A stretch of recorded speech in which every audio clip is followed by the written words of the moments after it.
खाजामा चाहिँ थुक्पा र चाउचाउ छ अनि डिउ छ।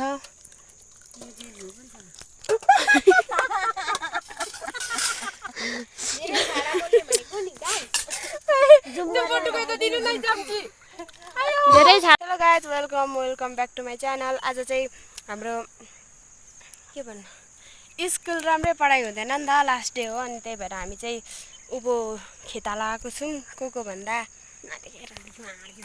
यहाँ एकजना छ, यहाँ एकजना छ, उनी उपर एकजना आउँदैछ। अनि त्यही हो, धेरै दिन भयो भ्लग नबनाएको पनि।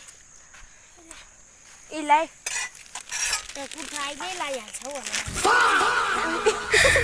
सरी गाइस, यस्तै छ। हेर्नु भ्लगमा नआउने मान्छे अघि के भन्नु थाल्यो।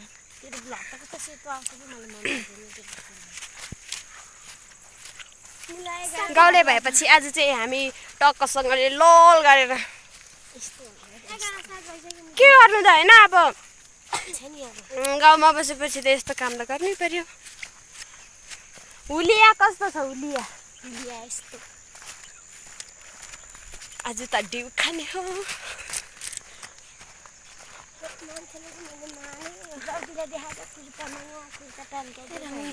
ओए यसलाई त म त यो चाहिँ यस्तै छ है गाइस, यसलाई चाहिँ सबैले थर्काइदिनु होला कमेन्टतिर। ओइ चरा उड्यो, के भन्नु अब बोल्नै आउँदैन। हाम्रो आमा चाहिँ अघि नै गइसक्नु भयो। हामी चाहिँ कति बजी हेर्दा 11-8 बजी 11 बजेर 8 मिनट गइसक्यो।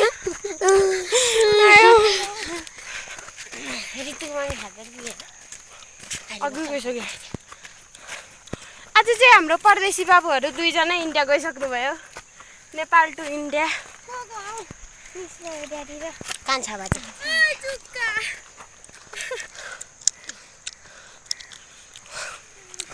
अघि त कुर्ता लागेदेखि फिर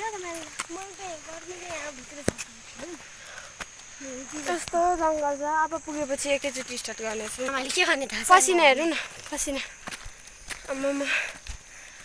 होइन अरू ठाउँमा मात्रै यस्तो गर्मी हुन्छ कि हाम्रोमा पनि हौ गर्मी चाहिँ हावा आउँछ तर 2-3वटा चिया भरे को जान्छ होइन त ब्रो।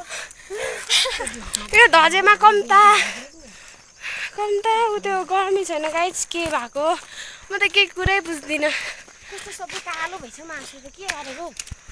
मेरो सेतो छ यो नि त। सेतै छ, कालो छ नि। म त यो उक्काला यो हिँड्दा त म त मर्छ कि क्या हो 5 दिनमै। पाण्डा कि पाण्डी यता देख। हिजो चाहिँ होइन गाइस, हाम्रो धान रोपेको भ्लग बनाऊ भनेको के मिलेन आम्मामा गर्मीले। हिजो हामी पौडी खेलेको फोरपानी। रुखको त सबै आएछ मैले। अब त्यो राम्रो फाइनल गाइस, हामी चाहिँ अब त्यो बारी पुग्नु आँटेको। यहाँ हाम्रो साथीहरू बिचाउँदैछ।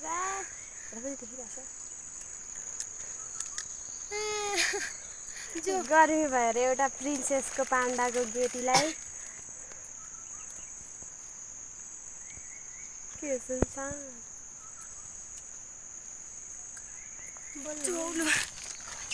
अब चाहिँ हामी हिँड्यौँ गाइसलाई। अल द बेस्ट सबैजनालाई। आजको भ्लग हेरेर सबैजनाले इन्जोय गर्नुहुन्छ भन्ने आशा राख्दै बाई बाई।